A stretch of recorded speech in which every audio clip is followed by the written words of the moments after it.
Alors bonjour à tous, bonjour à ce rendez-vous mensuel que vous connaissez bien maintenant. C'est le rendez-vous de Dream West TV, la web télé, la web country du magazine Dream West, le magazine qui aime l'Amérique, avec la complicité de Country Music Attitude et de Music Box. Un petit voyage à travers les livres, vous savez que ce sont des livres recommandés, recommandables, et que nous signalons à votre attention, parce que quand on aime l'Amérique, quand on aime l'aventure et le rêve, il faut les avoir lus. Alors, 2 livres pour commencer, tous les 2 de la collection Gail Meister, que je recommande souvent, dont je parle souvent, parce que c'est toujours excellent. Le premier s'appelle « Là-bas, les truites ». Alors, là-bas, les truites, ça veut dire que là-bas, les truites sont généralement plus grandes que toutes celles que l'on n'a jamais pêchées. Ça, c'est un argument de pêcheur à la mouche. Et ils ont toujours le bon coin secret, l'endroit où personne n'est allé avant, l'endroit où les poissons sont les plus grands du monde. Le livre est de John Gerach, et John Gerach est sans doute le plus grand des écrivains pêcheurs et des pêcheurs écrivains américains. Il est installé depuis 30 ans dans le Colorado, et il n'est pas une rivière, un fleuve des États-Unis qu'il n'ait sillonné pour trouver la truite idéale, la truite mythique, la truite la plus grande que l'on puisse pêcher. Alors, vous allez me dire, oui, un bouquin sur la pêche, c'est un petit peu barbant, non? Ben, laissez-vous pêcher, laissez-vous attraper par ce livre, parce que vous verrez bien que par-delà l'évocation des pêches extraordinaires, John Gerach a commencé à pêcher tout jeune. Il a commencé par pêcher des poissons-chats avec un bout de roseau, une vieille épingle à nourrice retournée, et puis de maigres appâts.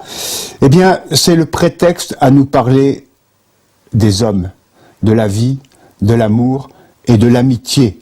Alors même si vous n'êtes pas pêcheur à la truite, si vous ne pêchez pas à la mouche, il y a toujours en nous quelque chose qui nous rappelle que nous avons été à l'origine, il y a très longtemps, des pêcheurs, des chasseurs, des glaneurs, avant d'être des agriculteurs, et que le grand bonheur de ce livre, c'est de se dire, tiens, moi je pêche pas à la mouche, mais j'ai presque envie de m'y mettre, ne serait-ce que pour me réveiller un petit matin, sur une rivière inconnue, dans un endroit perdu, il y a la brume qui se lève, il fait froid.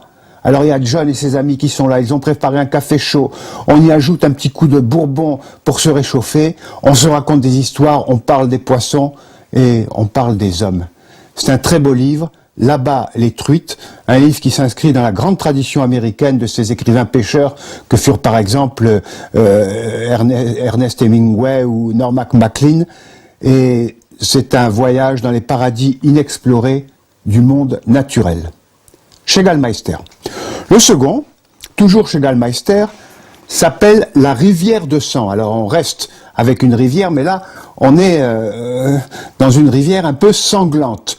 L'auteur en est Jim Tenuto, et c'est un polar noir, un polar rude, un polar d'homme pour les virils, les tatoués. C'est l'histoire d'un certain Dahlgren Wallace, qui est un ex-champion, une ex-star du football américain et un vétéran de la guerre du Golfe. Puis un jour, il a posé ses valises et il a décidé de devenir guide de pêche. On retrouve notre livre précédent dans le ranch de Fred Leather, qui est une sorte de magnat des médias qui est devenu éleveur de bisons dans le Montana et qui reçoit ses amis, des autres payants aussi, pour aller à la pêche. Et notre ami Dahlgren Wallace les emmène pêcher. Tout ça se passe très bien. C'est une espèce de Turner, vous savez, ce grand magnat, c'est le mari de Jane Fonda, un petit peu, comme personnage. Un jour, un des invités de ce grand magnat se fait assassiner à quelques pas du guide de pêche, qui ne s'est aperçu à rien. Il a emmené cet homme et sa femme, il les a emmenés pêcher, et l'homme est assassiné.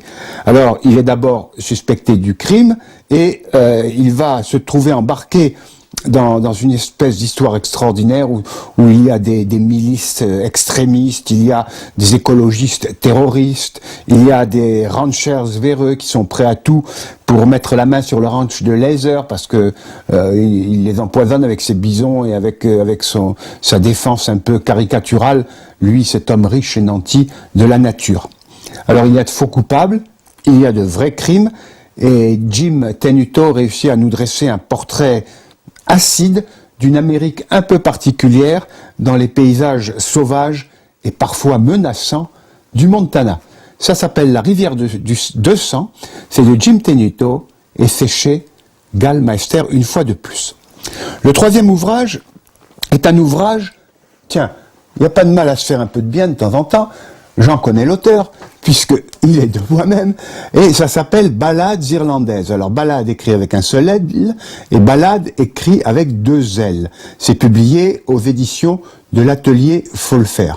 Alors, vous allez vous demander peut-être pourquoi parler d'un livre sur l'Irlande dans un contexte qui concerne l'Amérique en général, et la country en particulier. Eh bien, parce que l'Irlande, c'est l'autre pays de la country. Je dirais même que c'est le pays d'où vient la country. Toute la musique qu'on aime, elle vient de là, elle vient d'Irlande.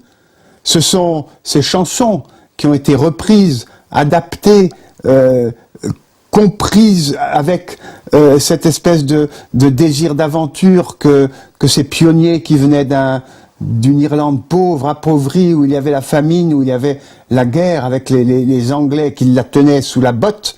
Eh bien, tout ça nous est raconté dans ce petit livre. Il y a des chapitres sur les chansons, il y a des chapitres sur les instruments, la harpe celtique, bien sûr, la cornemuse, mais le violon, le fameux fiddle, sans quoi il n'y a pas de bonne country. Il y a des personnages hauts en couleur, et d'autant plus hauts en couleur que quand ils sont passés en Amérique, où vous savez qu'il y a des centaines de milliers de descendants d'Irlandais, des Irlando-américains, comme on dit aujourd'hui, eh bien, quand ils sont passés en Amérique, ils ont poursuivi ce rêve celtique, ce rêve un peu fou. On dit que tous leurs chants sont tristes et que toutes leurs guerres sont joyeuses. Eh bien, on peut dire aussi le contraire, et réciproquement. Voilà le livre, l'Irlande, pour rêver un petit peu, l'île verte, l'île des saints, des érudits, l'île des hommes courageux, des hommes debout, des femmes belles comme un premier matin du monde, rousses aux yeux verts, les Maureen O'Hara et autres, l'homme tranquille, la fille de Ryan, toutes ces choses-là, au nom du Père, tous ces livres tous ces films et tous ces livres, puisque bien souvent ces films sont tirés de livres, comme le Taxi Mauve de Michel Déon, que vous avez lu et vu, eh bien vous en retrouverez l'écho dans ce livre, Ballades irlandaises, publié aux éditions de l'atelier Folfer. Je terminerai avec un dernier ouvrage. Alors là, quand le livre était sorti, j'en avais fait un petit article et j'avais dit « Attention, chef-d'œuvre ». Eh bien, je ne m'étais pas trompé puisque ce livre a été, il y a quelques semaines, récompensé du prix de l'Académie française. Ce livre s'appelle « La vérité sur l'affaire Harry Kéber » et c'est écrit par un Suisse qui s'appelle Joël Dicker, je ne sais pas pourquoi je prononce à l'américaine, mais son livre est tellement imprégné d'américanitude que j'ai envie de dire Joel. C'est Joël Dicker, il est suisse, et il a été publié aux éditions Bernard de Fallois. Alors l'action commence à New York au printemps 2008, et l'Amérique est en pleine effervescence, parce que c'est le moment de l'élection présidentielle, et il y a un jeune écrivain qui s'appelle Marcus Goldman, et qui est dans le malheur. Il est dans le malheur parce qu'il a publié précédemment un très beau livre qui a bien marché, mais le voilà qui est stérile, incapable de mettre un mot devant l'autre. Il est incapable d'écrire un second roman alors que tout le monde l'attend au tournant. Il a le vertige, la peur de la page blanche.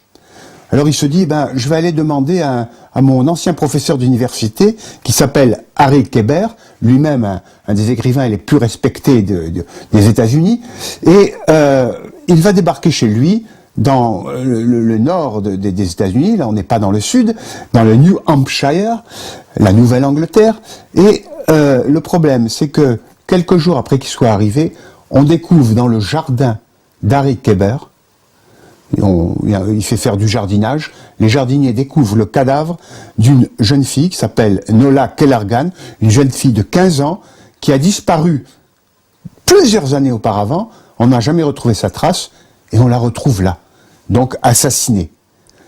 Bien sûr, qui accuse-t-on? C'est Harry Kéber, et d'autant plus que l'on va se rendre compte au fil des pages qu'il a eu une liaison avec cette jeune fille, lui-même ayant 30 ans à l'époque, elle ayant 15 ans. Et alors le jeune écrivain, Marcus Goldman, qui est persuadé, lui, de l'innocence de son ancien professeur d'université, va mener son enquête. Et il ne sait pas dans quel guêpier il a mis les pieds. Parce que il fait l'objet de menaces, on lui demande de retourner à New York, de ne plus s'occuper de ça, on sent que la police n'est pas blanc-bleu sur cette histoire, on sent que les gens du petit village du New Hampshire non plus ont eux aussi des cadavres dans leur placard. Donc on essaye de savoir qui a tué Nola Kellergan. Que s'est-il passé dans le New Hampshire en cet été 1975? Et aussi, par-delà cette histoire, formidable travail littéraire. Comment écrit-on un roman à succès? Y a-t-il des recettes? Alors, sous des airs de thriller à l'américaine, car c'est un thriller, La vérité sur l'affaire Harry Kéber est une réflexion plus large sur l'Amérique, sur les travers de notre société, la société moderne, sur la littérature, sur la justice et sur les médias. C'est un gros pavé.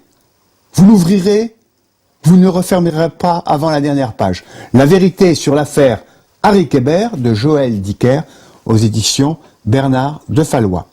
Alors, je vous rappelle notre sélection de ce mois-ci, 2 ouvrages de chez Gallmeister, Là-bas les truites, de John Guérache, un polar très noir, Jim Tenuto, La rivière de sang, Du rêve dans une île d'émeraude, Notre chère Irlande, Ballades irlandaises aux éditions de l'Atelier Folfer, et attention, chef-d'œuvre, La vérité sur l'affaire Harry Kéber de Joël Dicker, chez Bernard de Fallois.